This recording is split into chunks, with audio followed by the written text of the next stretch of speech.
Hi everyone, I hope you're all okay. Welcome to the first part of your English home learning for this week.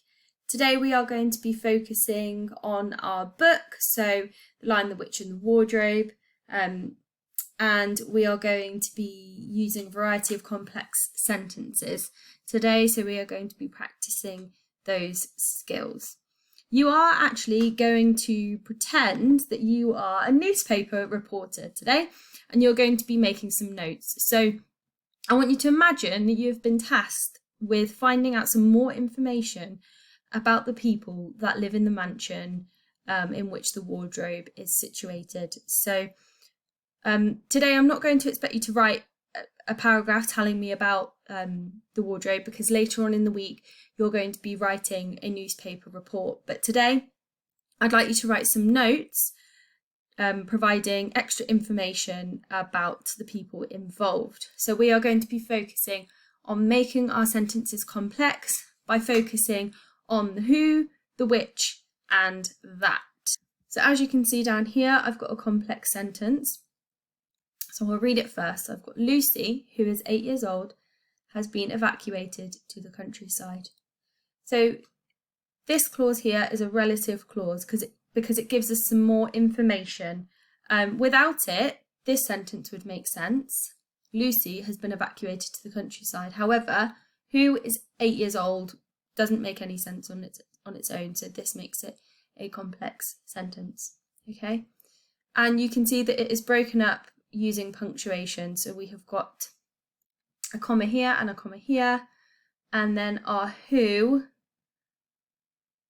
is what makes this sentence complex. So it's giving this that bit of extra information. It's telling us how old Lucy is exactly, and this is what we're going to be doing today, so that when you come to write your reports, you will have lots and lots of useful information instead of just very simple sentences. So let's have a go at a couple of sentences just to get you guys going. So we've got the house, which is situated in Devon, is enormous. So here we can see the comma has broken up the writing again. Which is situated in Devon, so it's telling us about its location, is enormous. Now you can see that these complex sentences all start with nouns. When it comes to writing your report, you might want to change up the sentence starters, just to give your writing a bit of variety. But we're just making notes at the moment, so it doesn't matter too much about us starting all of our sentences with the.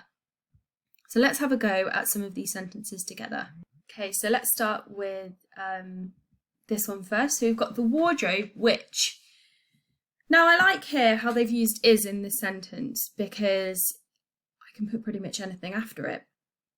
And obviously I want to say that the wardrobe is magical, because that's the whole point of me writing this report. So the wardrobe, which is said to be magical, break up the writing with the comma again, which is said to be magical, space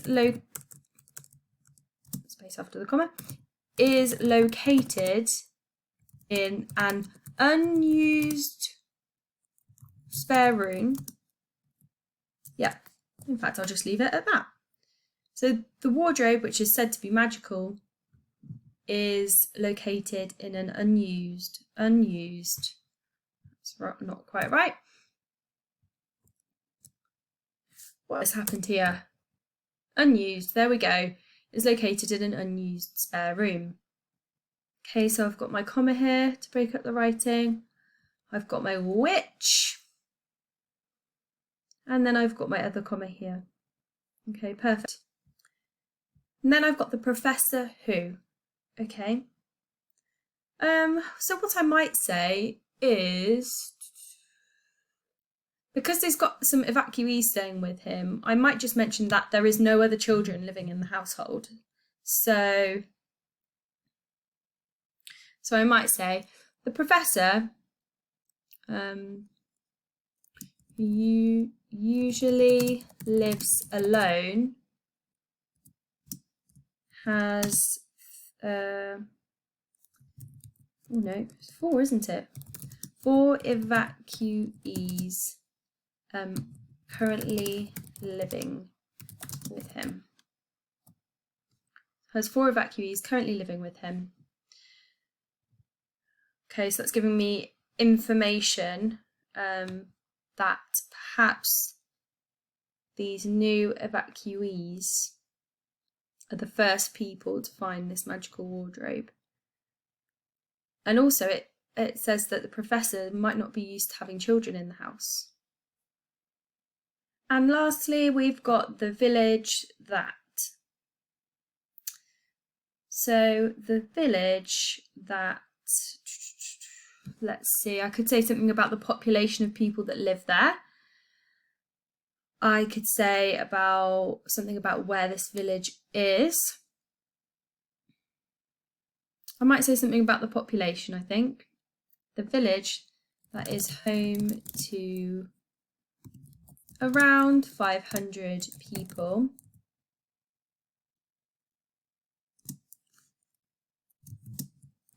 Has been shocked to hear news of such a magical item. So that's quite a lot of information in my last sentence. I could probably make that shorter somehow. Maybe we can edit it another day. We've got the village that is home to around 500 people has been shocked to hear the news of such a magical item. So again, I've got my comma to break that up, comma again, and let's underline this. It's really difficult to do this with my finger. So I could say the village has been shocked to hear the news of such a magical item. But the fact that there's 500 people living in this village might mean that there's quite a few people talking about it and it's caused quite a buzz, which if you're a reporter is an excellent thing indeed. So what I would like you to do is, what you can do is you can use the same sentences that I've done. So you could say the house, the wardrobe, the professor, the village. You could challenge yourself to create different endings for them, making sure that you're using either which, who, or that. Or you could also say the girl, the housekeeper, the gardener, or, the mansion. Any other nouns that you can think to expand on to give more information about. And just write about 5 sentences, each with a different noun in, and using the same format that I have done. So making a complex sentence by including a relative clause. You have got the who, which, and that to remind you. I hope you get on okay with that. If there's any questions at all, then please feel free to give me an email. But remember, I'm not expecting lots and lots of writing. You just need to make some key notes about things that you might want to include in your report later. So maybe include a fact about each person in the story or each thing that you think is relevant. Okay, take care, and I hope it all goes okay, and I will see you tomorrow. Bye!